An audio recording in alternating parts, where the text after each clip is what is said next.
Hatiku sebab Natal tak akan berarti. Mohon dengan kasih untuk penginjil Raymond. Hatiku, indahnya Natal di hatiku. Indahnya.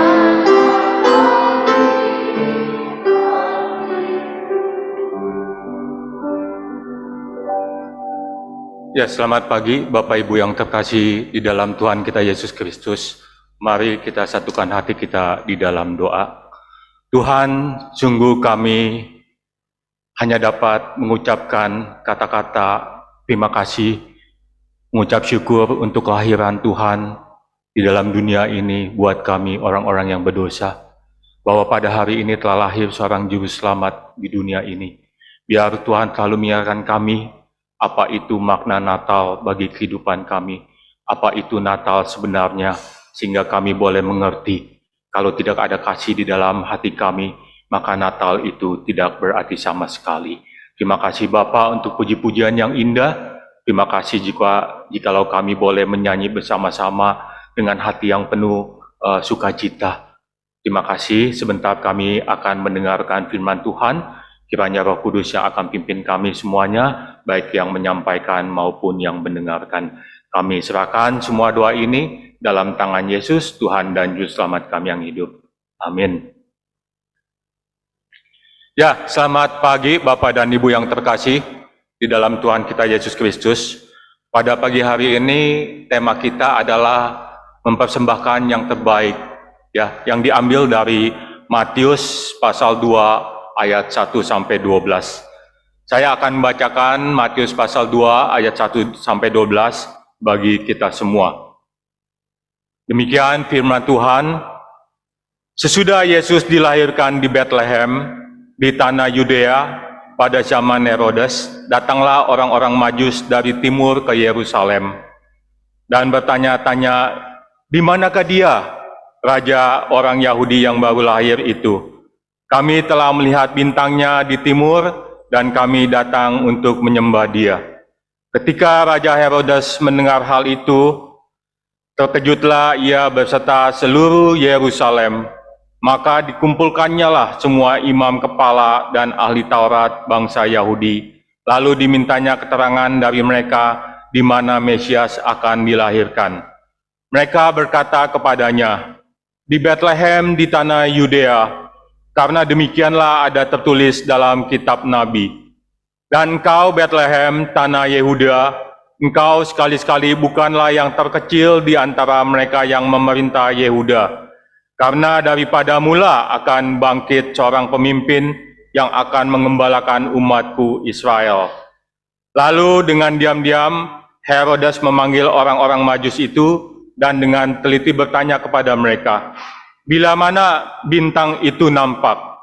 Kemudian ia menyuruh mereka ke Bethlehem, katanya, pergi dan selidiki dengan seksama hal-hal mengenai anak itu, dan segera sesudah kamu menemukan dia, kabarkanlah kepadaku supaya aku pun datang menyembah dia.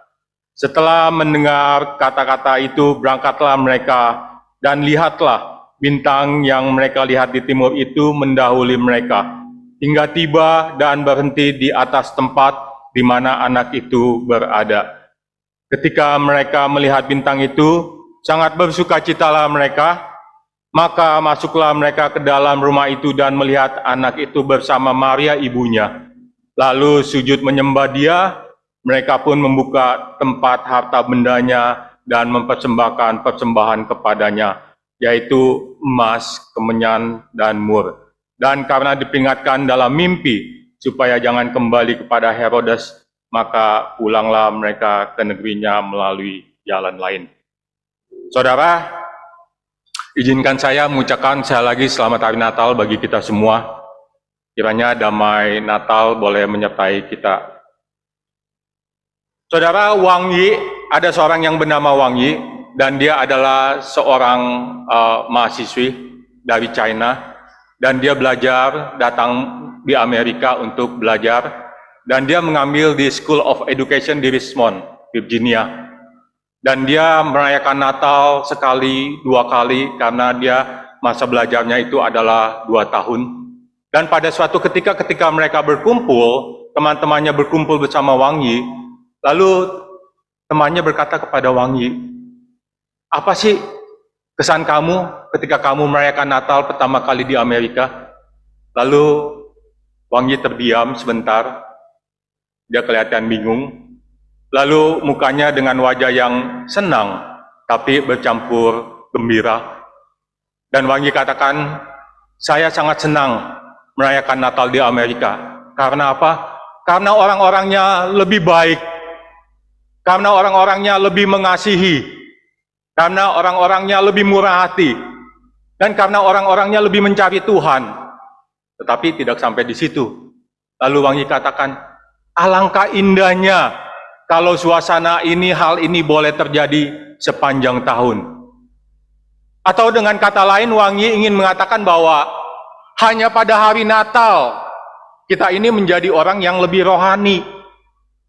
Tetapi setelah Natal lewat, maka kita akan kembali kepada habitat kita, yaitu kembali serupa dengan dunia.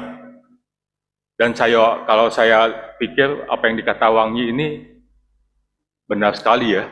Mungkin kita merayakan Natal rohani, tetapi setelah lewat Natal, keadaan kita sama dengan dunia, nggak beda dengan dunia. Karena dikatakan bahwa, Wang Yi katakan bahwa setelah Natal itu, maka kita enggak lagi mengasihi. Setelah Natal itu kita enggak lagi murah hati. Setelah Natal itu kita enggak lagi mencari Tuhan. Bapak dan Ibu, ada 2 perayaan yang besar di Amerika.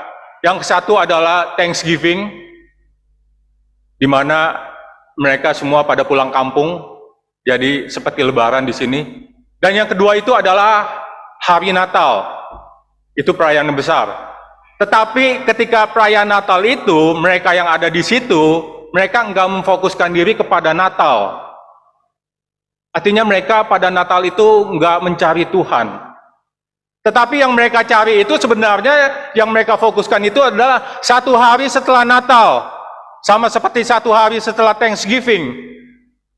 1 hari setelah Natal itu, maka mal-mal itu, pusat perbelanjaan di sana, mereka melakukan diskon besar-besaran, sale besar-besaran.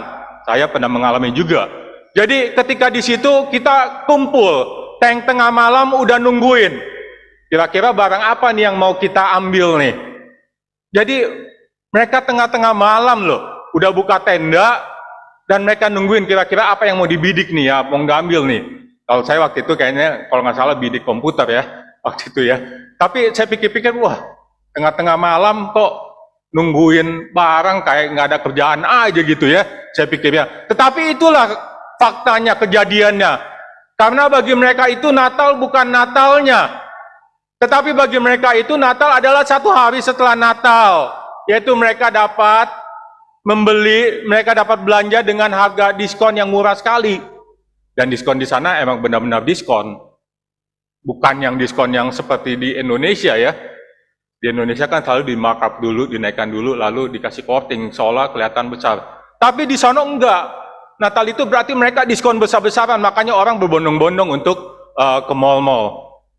Saudara, kisah orang Majus ini selalu ada dalam acara Natal. Sebelum pandemi kita juga merayakan Natal, sejak saya kecil, pemuda di sini juga, kisah orang Majus ini selalu ada dalam Natal. Dan tidak akan tergantikan. Kisah orang Majus ini menceritakan bahwa mereka adalah orang-orang yang sungguh-sungguh mencari Tuhan. Ketika mereka melihat bintangnya, mereka tahu bahwa ada seorang raja Yahudi yang baru lahir. Berbeda dengan Herodes. Herodes yang membangun bait Allah yang begitu indah. Tetapi dia ingin membunuh Yesus. Lalu imam yang melayani di bait Allah dan ahli-ahli Farisi yang kepadanya firman Allah dipercayakan kepadanya. Orang ahli Farisi yang begitu tahu akan firman Allah. Makanya ketika ditanyakan di mana anak itu lahir, makanya ahli Farisi tahu langsung. Dia bilang, oh di kitab para nabi, Mika 5 ayat 1. Jadi orang-orang Farisi ini adalah orang-orang yang tahu. Tetapi ketika dia menghadapi responnya Yesus Kristus yang lahir, mereka tidak mencari Yesus. Padahal jarak dari Yerusalem ke Bethlehem itu nggak berapa jauh. Tetapi yang menjadi fokus mereka adalah, ya gitu. Yang penting mereka tahu akan firman Tuhan. Tetapi sesungguhnya di depan mereka yang lebih besar dari firman Tuhan, yaitu Yesus, Mesias yang lahir. Tetapi mereka nggak mencarinya. Lalu, siapa sih orang Majus? Kalau kita lihat, dulu ketika saya merayakan Natal di sini, pasti banyak ornamen-ornamen ya. Ornamen orang Majus, tapi sekarang cuman bola-bola ya. Mungkin lebih simpel ya. Tetapi dulu banyak ornamen-ornamen orang Majus, Maria, bayi Yesus ya. Nah, orang Majus itu sering digambarkan sebagai salah satu dari mereka adalah orang yang berkulit hitam. Walaupun di dalam kartu-kartu Natal juga mereka gambarkan orang Majus, salah satunya adalah orang yang berkulit hitam. Karena apa? Karena mereka menganggap bahwa orang Majus itu berasal dari Ethiopia. Tetapi ternyatanya Ethiopia itu bukan ada di timur. Ethiopia itu ada di selatan. Jadi selama ini kita sering menggambarkan hal yang salah mengenai orang Majus. Dan juga dikatakan bahwa orang Majus ini berjumlah 3 orang. Karena apa? Karena sesuai dengan persembahannya. Emas, kemenyan, dan mur. Tetapi kalau kita lihat lagi, maka orang Majus ini nggak mungkin 3 orang. Karena mereka adalah orang bangsawan. Mereka adalah berkelompok. Ya, jadi rombongan, dan kemungkinan lebih dari 3 orang. Ya mungkin bisa lebih dari 10 orang ya. Mungkin 10 orang, 12 orang. Tapi yang jelas mereka lebih dari 3 orang. Jadi saudara, orang Majus adalah, ada yang menyebut orang Majus adalah orang yang bijaksana. Ada yang menyebut bahwa orang Majus adalah orang yang terpelajar. Ada yang menyebut lagi orang Majus adalah king of maker. Jadi mereka yang melantik orang-orang yang ingin menjadi raja. Dan orang Majus ini adalah orang-orang yang ahli di dalam ilmu perbintangan astronomi. Jadi dia tahu kalau orang yang ahli ilmu perbintangan, jadi dia ketika melihat bintang bergerak kemana, pasti dia tahu arah-arahnya kemana. Ya, itulah salah satu keahlian dari orang Majus, yaitu melihat perbintangan. Saya juga sungguh heran ya, kalau kita melihat bintang, biasanya kita ke planetarium. Ya, kita melihat bintang pakai teropong gitu ya, bisa kelihatan tuh. Tetapi orang Majus yang ahli astronomi dengan melihat bintang yang jauh gitu, dia bisa melihat gitu loh. Artinya dia bisa tahu bahwa, oh ini ada seorang raja Yahudi yang baru lahir. Lalu dia mengikuti bintang itu. Nah, saudara, mari kita lihat apa sih yang dilakukan oleh orang Majus. Yang pertama adalah, seperti tadi puji-pujian, para Majus memiliki kerinduan yang besar untuk berjumpa dengan Yesus.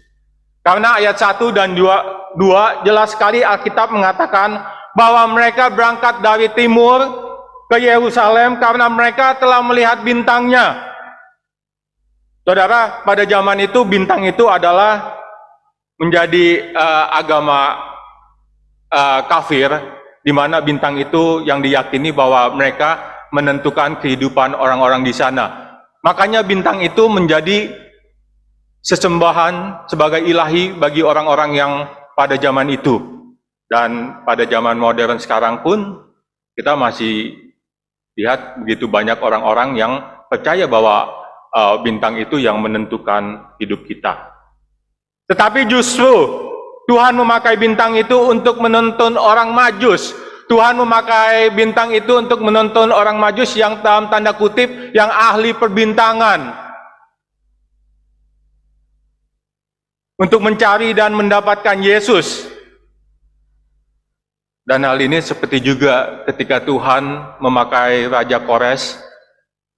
Tuhan menggerakkan Raja Kores yang seorang raja Persia yang nggak percaya kepada Tuhan, yang non-Yahudi. Tetapi Tuhan memakai Raja Kores untuk menggenapkan rencananya. Begitupun dengan bintang. Bintang yang menjadi ilah pada zaman itu, Tuhan dapat memakai bintang itu. Tuhan dapat memakai bintang itu untuk menuntun orang-orang Majus untuk datang, untuk mencari Yesus. Jadi Tuhan dapat memakai segalanya. Dia dapat memakai, karena kita sering berpikir, oh kalau Tuhan tidak dapat memakai orang-orang yang nggak baik. Ternyata di Alkitab katakan bahwa Tuhan dapat memakai Raja Kores. Dan Tuhan juga dapat memakai bintang yang kita sembah, yang pada zaman itu disembah sebagai ilah. Dia dapat memakai bintang itu untuk menuntun orang-orang Majus itu untuk mencari dan mendapatkan Yesus. Dan perjalanan yang ditempuh oleh orang Majus itu bukanlah perjalanan yang dekat, tapi perjalanan yang sangat jauh, yang kita merasa eksotis sekali, kita merasa dahaga, kita merasa bahwa perjalanan itu nggak make sense, nggak masuk akal kalau kita pada zaman sekarang itu kita mengerti. Kayaknya perjalanan yang dari Persia ke Yerusalem itu perjalanan yang sangat jauh, memakai onta, sampai mau kapan mau nyampainya. Udah gitu di tengah jalan juga dia bisa bertemu dengan perampok, dengan binatang buas, tetapi mereka enggak kendor. Orang-orang Majus ini enggak kendor. Dia justru semakin hari semakin mencari karena mereka tahu dan percaya bahwa Raja Yahudi itu telah lahir. Nah, saudara, lalu di ayat 3 dan dikatakan bahwa orang Majus ini tiba di Yerusalem. Dan di Yerusalem ini dia bertemu dengan Herodes. Dan Herodes menjadi terkejut sekali ketika rombongan besar ini datang kepada dia dan berkata, "Di manakah Raja Yahudi itu?" Bagaikan hari siang bolong, Herodes disambar halilintar. Herodes terkejut. Kalau kita bicara Herodes, saudara sekalian, maka Herodes kita tahu bahwa dia adalah seorang yang khawatir ya. Dia khawatir akan kekuasaannya akan diambil orang. Dia khawatir kerajaannya akan diambil orang. Dan kekhawatirannya ini yang menyebabkan dia bertindak kejam. Ya, jadi karena kekhawatiran, karena takut kerajaannya diambil orang, maka dia bertindak kejam. Dia nggak segan-segan untuk membunuh anaknya. Dia nggak segan-segan untuk membunuh ibunya. Semua saingannya dibunuh, termasuk Yesus. Dia juga akan membunuh Yesus. Walaupun dikatakan dikatakan kepada Mesias itu, ya udah, lu cari aja. Nanti kalau lu ketemu, gua ikut menyembah. Tapi itu kan taktik Herodes, ya, supaya dia dapat mendapatkan bayi itu lalu dibunuh. Lalu saya pikir, seharusnya ketika Yesus Kristus datang ke dalam dunia yang dinamakan damai Natal, seharusnya nggak ada pembunuhan ya. Tetapi ternyatanya apa yang dilakukan Herodes ketika ditipu oleh orang Majus itu, justru Herodes memintakan semua prajurit untuk membunuh bayi-bayi itu. Seharusnya Natal kita lihat membawa damai. Tetapi pada saat itu ternyata Natal itu tidak membawa damai. Natal itu justru membuat orang-orang yang punya bayi-bayi itu justru dibunuh. Dan saya pikir bahwa Herodes itu karena dikuasai oleh kegelapan, ya, Herodes itu dikuasai oleh iblis, maka dia berusaha untuk membunuh Yesus yang adalah terang. Seperti yang dikatakan oleh Yesaya 9 ayat 1, bahwa bangsa yang berjalan di dalam kegelapan telah melihat terang yang besar. Mereka yang diam di negeri kekelaman, atasnya terang telah bersinar. Yesus datang ke dalam dunia untuk menyelamatkan umat manusia. Tetapi Herodes yang dikuasai oleh kegelapan iblis justru memusuhi dan ingin membunuh Yesus. Tetapi ingat, rencana Allah tidak pernah gagal. Nah, saudara, Yang pertama kita lihat bagaimana orang Majus ini percaya. Jadi ketika dia melihat bintang itu, dia percaya bahwa ada seorang raja Yahudi yang telah dilahirkan. Dan tidak hanya cukup percaya aja. Dan setelah percaya itu dia jalan. Dia mengikuti bintang itu. Dia meninggalkan kenyamanannya. Dia meninggalkan segala sesuatu yang ada di Persia. Dia meninggalkan keluarganya. Dia meninggalkan harta bendanya. Tetapi dia jalan. Dia mengikuti tuntunan bintang itu. Ya. Dan ketika dia sampai di istana dan dia bertemu, dan ketika dikasih tahu bahwa sama Herodes, sama ahli-ahli bahwa Yesus itu ada di Bethlehem, lahir di Bethlehem, maka orang Majus itu tetap mencari. Dan bagi dia itu nggak ada masalah.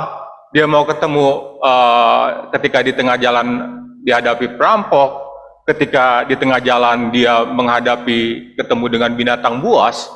Bagi dia itu bukan masalah. Bagi dia itu sesuatu hal yang kecil ya. Bagi dia. Tetapi ketika dia mempunyai keinginan untuk berangkat ke sana, karena apa? Karena dia ingin menemukan Kristus, Sang Raja. Jadi saudara, kita lihat bagaimana ketika dia percaya, dia berangkat, dia melihat bintangnya seperti Abraham juga, dia melihat, lalu dia percaya, dia jalan, dia meninggalkan kenyamanannya, lalu di tengah jalan dia bertemu dengan pergumulannya, bertemu dengan perampok, bertemu dengan binatang, tetapi ini tidak mengendorkan dia, tetapi dia justru tetap jalan terus sampai dengan Yerusalem dan mendapatkan anak itu.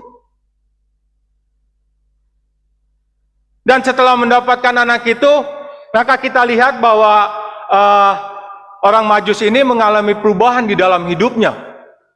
Karena apa? Karena kita lihat bahwa orang Majus ini tidak balik lagi kepada Herodes. Walaupun Herodes bilang bahwa aku ingin menyembah dan kasih tahu aku di mana supaya aku bisa menyembah. Tetapi orang Majus ini tidak balik lagi kepada Herodes. Orang Majus ini tidak balik lagi ke Yerusalem. Jadi ketika dia menemukan Yesus Kristus, maka dia tahu bahwa ini sukacita yang lebih besar. Dan dia ketika menemukan Kristus, hidupnya berubah, hidupnya sukacita, dan dia pulang ke negaranya. Dia nggak balik lagi ke Yerusalem untuk kasih tahu kepada Herodes. Ini kan suatu tindakan yang luar biasa. Kalau Herodes bisa bilang membunuh bayi-bayi, apa dia nggak bisa nyuruh orang-orang untuk kejar orang-orang itu? Bisa. Tetapi kita lihat bagaimana justru orang Majus ini mempunyai perubahan di dalam hidupnya ketika dia menemukan Kristus, Mesias itu. Lalu pertanyaannya muncul bagi saya dan saudara, bagaimana kita yang sudah mengalami karya Tuhan di dalam kehidupan kita? Bagaimana kita yang sudah mengalami anugerah? Seharusnya kita lebih dari orang Majus itu. Apakah kita mengalami perubahan di dalam kehidupan kita ketika kita bertemu dengan Kristus, Mesias? Apakah kita sudah menjadi orang Kristen? Selama 40 tahun mungkin saya telah menjadi orang Kristen. Tetapi apakah ada perubahan yang nyata di dalam kehidupan saya?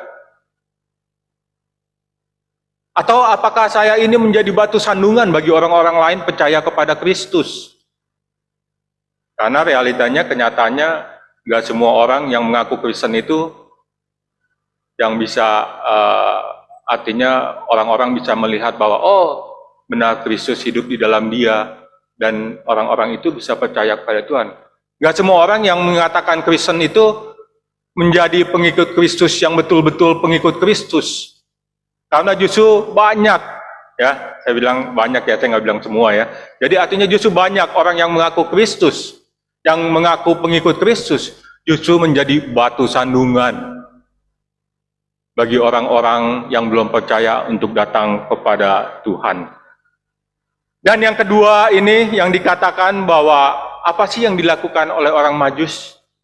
Seperti puji-pujian tadi mengatakan, orang Majus sujud menyembah dan mempersembahkan persembahan untuk Yesus. Saudara, di ayat 11 dikatakan bahwa ketika orang Majus itu menemukan Yesus di rumah itu, maka ada dua hal yang dilakukan oleh orang Majus itu. Pertama adalah menyembah. Dan yang kedua adalah mempersembahkan. Lalu, apa yang terjadi ketika orang Majus itu berjumpa dengan Yesus? Berbeda dengan para gembala. Para gembala ketika bertemu dengan Maria dan Yusuf, mungkin mereka dapat berkomunikasi satu dengan yang lainnya. Karena bahasa mereka sama. Tetapi orang Majus dari Persia, bahasanya beda dengan orang mereka yang ada di Yerusalem, dan Alkitab tidak mencatat bahwa mereka itu berkomunikasi. Tetapi ada satu hal yang kita pelajari dari orang Majus itu, yaitu dari sikap. Dari sikap perbuatannya, yaitu apa? Dikatakan bahwa orang Majus ini sujud menyembah. Ya, ketika orang Majus bertemu dengan Herodes, apakah orang Majus sujud menyembah? Enggak. Orang Majus enggak menyembah Herodes. Tetapi ketika dia bertemu dengan Yesus di rumah itu, maka dikatakan bahwa orang Majus ini sujud menyembah Yesus. Saudara, menyembah bukan sesuatu hal yang mudah bagi kita, apalagi kalau kita masuk dalam kehidupan sehari-hari. Ketika misalnya saya disuruh, ketika saya masih di kantor, ketika saya dulu kena sama pimpinan saya, jangan pulang ya, dibilang gitu sama dia. Lalu saya bilang, kalau sampai jam 7 malam nggak ada meeting, saya pulang nih. Dia wanti-wanti saya, jangan pulang, Mon. Tapi akhirnya saya pulang ke rumah. Dan dia menangis besokannya. Dia panggil saya. Itu saja saya nggak bisa melakukan. Disuruh menunggu jam 7 malam, lu tunggu ya, gua mau meeting nih. Itu saya nggak bisa melakukan. Apalagi kita sujud menyembah. Ya, apalagi kita orang-orang yang udah berada di dalam posisi yang cukup baik, posisi yang cukup di atas. Boro-boro kita mau mendengarkan masukan dari bawahan. Itu saya alami ya. Boro-boro mau mendengar masukan dari bawahan kita. Paling dikatakan, lu mah bawahan lah, lu mah nggak tahu apa-apa. Tetapi dikatakan di sini adalah orang Majus ini sujud menyembah. Saudara, ketika kita tahu bahwa kita adalah orang yang telah mengalami anugerah Tuhan, maka kita akan datang menyembah Yesus Kristus yang telah menebus kita dari dosa. Pertanyaannya adalah seberapa dari hati kita mau datang kepada Kristus? Apakah ada hal-hal yang lain yang membuat kita, mencegah kita datang kepada Kristus? Pekerjaan kita kah? Keluarga kita kah? Ataukah ada hal-hal lain yang mengganggu kita untuk datang kepada Kristus? Tetapi dikatakan bahwa orang Majus ini datang sujud menyembah kepada Yesus.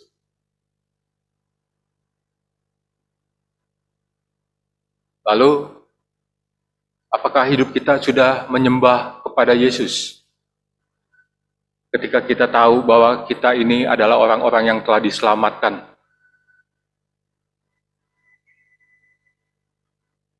Dan orang Majus ini lalu mempersembahkan emas, kemenyan, dan mur. Saudara, kalau kita datang ke kondangan, nggak ada yang datang ke sana dengan tangan kosong. Kita selalu membeli angpau. Paling tidak kita ada angpau. Ya. Jadi orang Majus ini juga kebiasaan dari orang Persia adalah ketika mereka bertemu dengan raja, maka mereka tidak datang dengan tangan kosong. Mereka harus memberikan sesuatu kepada raja itu. Dan apa yang dilakukan oleh orang Majus ini? Orang Majus ini membawa emas, kemenyan, dan mur. Mereka membawa hasil-hasil yang terbaik dari Persia. Itu adalah hasil-hasil yang paling terbaik yang ada di Persia. Dan mereka membawa persembahan itu bukan karena tradisi Persia, dalam tanda kutip yang tadi saya bilang bahwa ketika orang ingin bertemu dengan raja harus memberi. Tetapi ini lebih. Karena orang Majus ini memberinya itu bukan karena tradisi Persia, tetapi karena dia telah menemukan Sang Kristus, telah menemukan Kristus Sang Raja. Makanya dalam hati mereka bersukacita dan mereka bersukaria karena mereka telah bertemu dengan Mesias. Jadi ketika orang Majus-Majus itu bertemu dengan Mesias, betul dia mempersembahkan emas, kemenyan, dan mur. Tetapi itu bukan karena tradisi, tetapi karena hati dia bersukacita menemukan Mesias itu. Saudara, karya terbesar yang Kristus lakukan bagi kita adalah dia mati di kayu salib buat saya dan saudara, orang-orang berdosa. Yohanes 3 ayat 16 katakan, karena begitu besar kasih Allah akan dunia ini, sehingga dia mengaruniakan anaknya yang tunggal, supaya setiap orang yang percaya kepadanya tidak binasa, tetapi melainkan hidup yang kekal. Inilah yang diberikan Kristus untuk kita. Dia lahir untuk kita. Dia mati untuk kita. Dia bangkit untuk kita. Dia naik ke surga menyediakan tempat untuk kita juga. Kalau Yesus yang begitu memberikan hidupnya untuk kita, memberikan keseluruhan hidupnya untuk kita, lalu apa yang telah kita berikan kepada Yesus, kepada Tuhan? Apakah yang telah saya dan saudara berikan yang terbaik untuk Kristus? Mungkin kita pikir bahwa, oh kita sudah memberi persembahan setiap minggunya. Kita memberi persembahan setiap minggunya, yaitu kita masukkan ke kantong kolektor. Tetapi ingat saudara, bahwa ketika kita berbicara mengenai uang, maka manusia itu menjadi ambigu. Manusia antara ya dan tidak, antara memberi dan tidak. Mungkin saya bisa menggambarkan ketika kita memberikan persembahan kepada Tuhan, dalam bentuk uang, kolektor, mungkin kita cap-cip-cup dengan Tuhan. Artinya kita jangan beri, jangan beri, jangan beri, jangan beri, jangan beri, jangan beri, jangan beri. Kok beri sih? Lalu diulang lagi, jangan beri, jangan beri, jangan beri, jangan beri, jangan beri, jangan beri, jangan beri. Kok jatuhnya beri lagi? Lalu kita ubah nih dengan siasat kita. Kita beri jangan, beri jangan, beri jangan, beri jangan, beri jangan, beri jangan, jangan. Waduh, terima kasih Tuhan. Artinya Engkau telah menunjukkan bahwa saya jangan memberi. Itulah nyatanya kehidupan kita.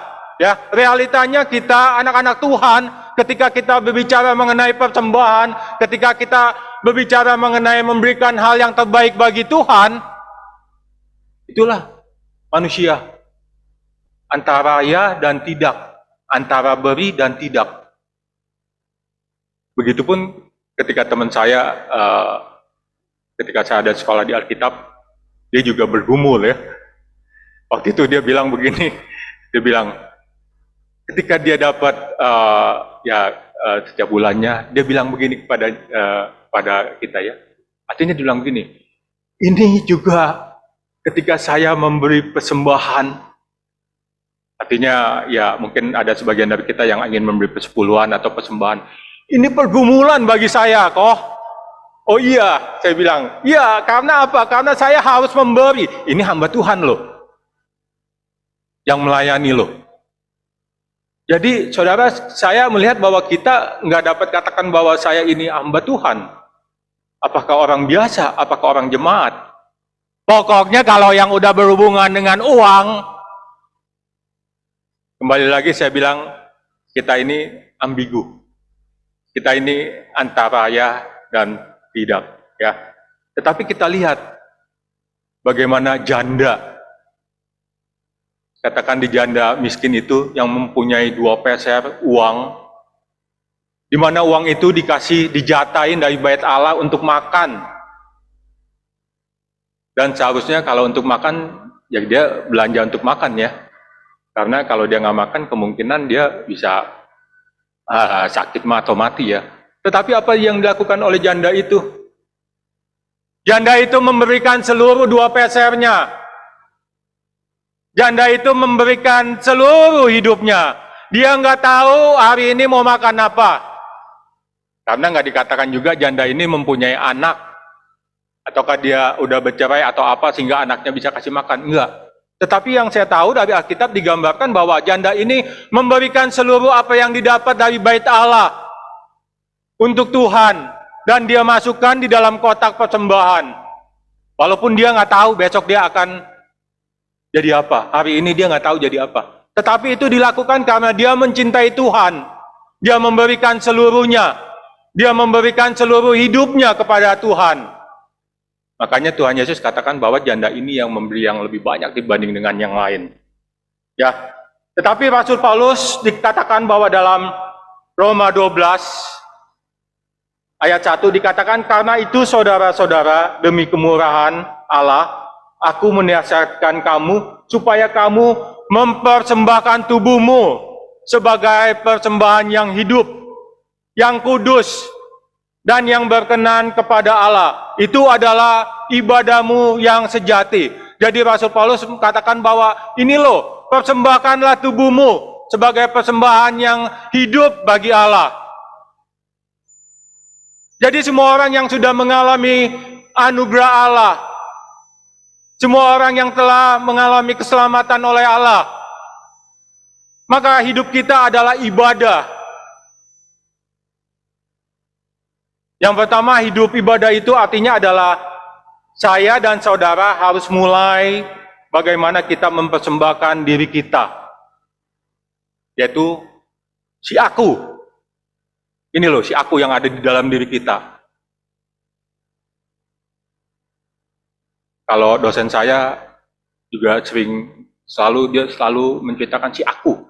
Dia bilang si aku yang ada di dalam diri kita. Apakah kita bisa dealing sama si aku ini?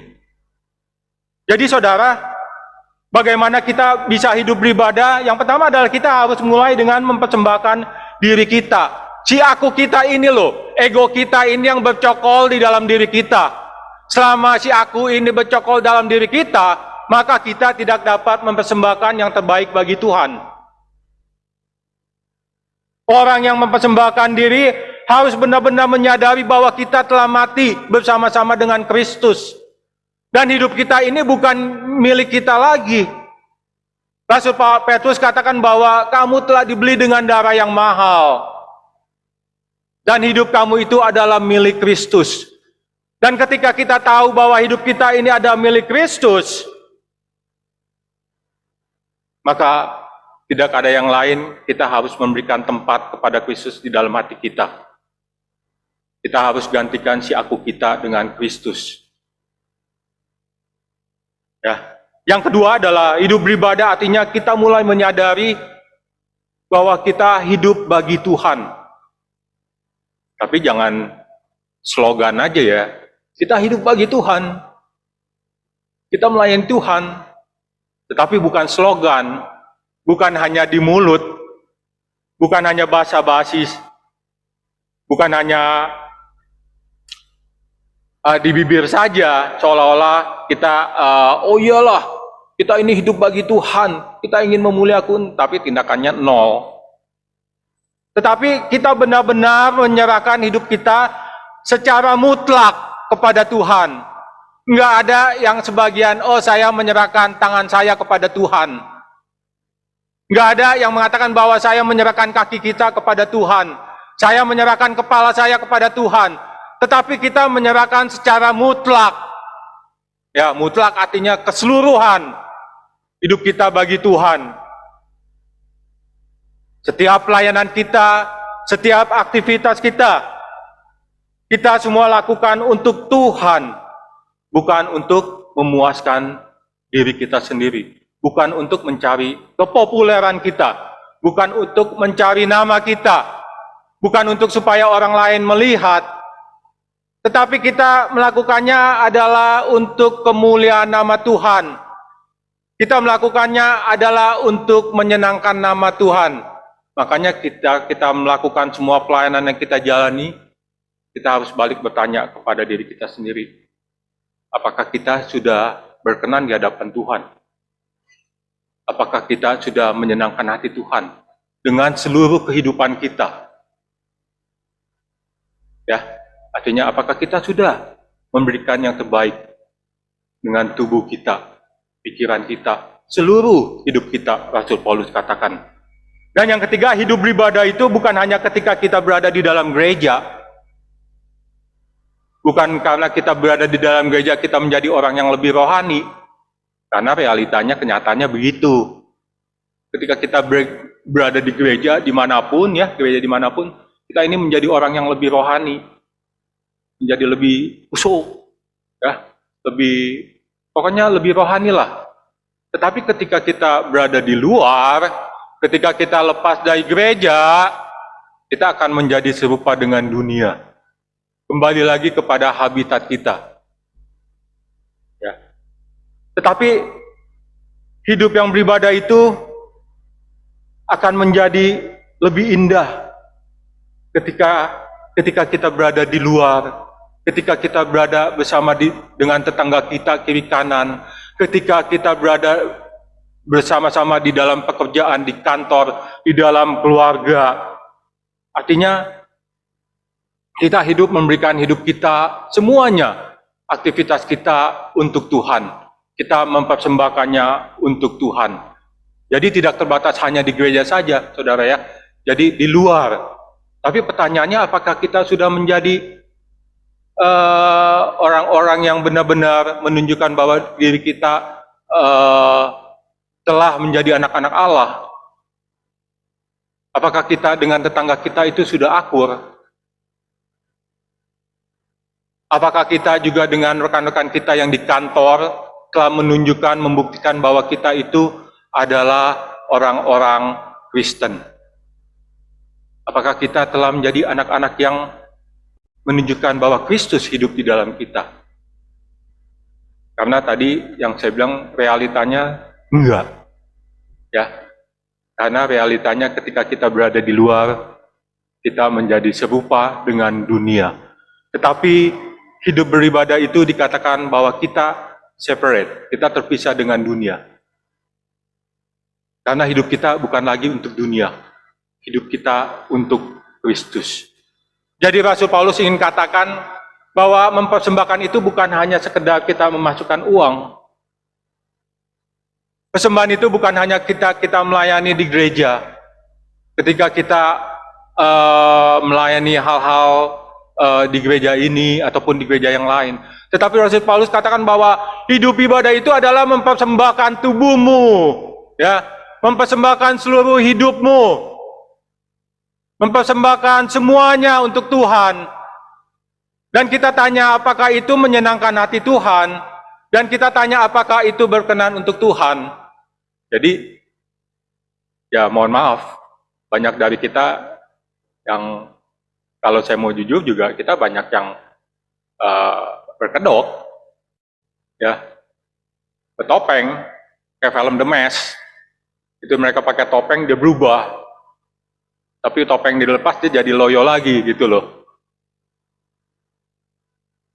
Jadi bagaimana kita harus bisa konsisten ketika kita tahu bahwa hidup kita telah ditebus oleh darah Kristus yang mahal. Kita tahu, baik hidup kita di gereja, hidup kita di luar, di tetangga kita, di komunitas pekerjaan kita, dimanapun, maka kita harus mempersembahkan tubuh kita sebagai persembahan yang terbaik untuk Tuhan. Nah, saudara, pagi hari ini kita belajar dari para Majus yang memberikan yang terbaik. ketika dia bertemu dengan Mesias, Yesus, dia memberikan emas, kemenyan, dan mur. Ini bukan karena emas dan kemenyan dan murnya ya, tetapi karena hati dia bersuka cita bertemu dengan Kristus. Apalagi kita, saya dan saudara yang sudah mengalami anugerah Tuhan, seharusnya kita memberi lebih dari apa yang diberikan oleh orang Majus. Dan Rasul Paulus katakan bahwa ibadah yang sejati ialah mempersembahkan tubuh kita untuk kemuliaan Tuhan.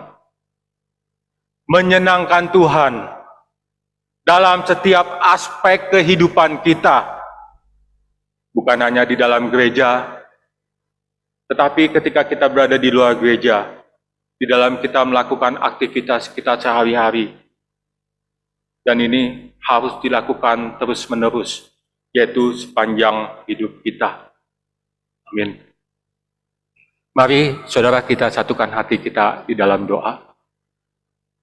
Tuhan, kami mengucap syukur jikalau pada pagi hari ini kami diingatkan bagaimana orang-orang Majus datang boleh memberikan persembahan yang terbaik untuk Tuhan. Seringkali kami merasa bahwa kami telah memberikan yang terbaik ketika kami memberikan uang kami, waktu kami, tenaga kami untuk Tuhan. Tetapi Rasul Paulus katakan bahwa persembahkanlah seluruh tubuhmu sebagai persembahan yang hidup, persembahan yang terbaik untuk Tuhan. Terima kasih Tuhan, biarlah Tuhan terus mengingatkan kami bahwa kehidupan kami adalah hidup beribadah, hidup untuk memberikan persembahan yang terbaik untuk Tuhan. Dan itu adalah proses yang dilakukan terus-menerus di dalam kehidupan kami. Ketika kami berada di dalam gereja, ataupun di luar di mana saja, kami harus mempersembahkan tubuh kami untuk kemuliaan nama Tuhan. Apakah semuanya itu telah berkenan kepada Tuhan? Apakah semuanya itu telah menyenangkan Tuhan? Terima kasih Tuhan, kami mau serahkan doa kami ini dalam tangan Yesus. Amin. Saya kembalikan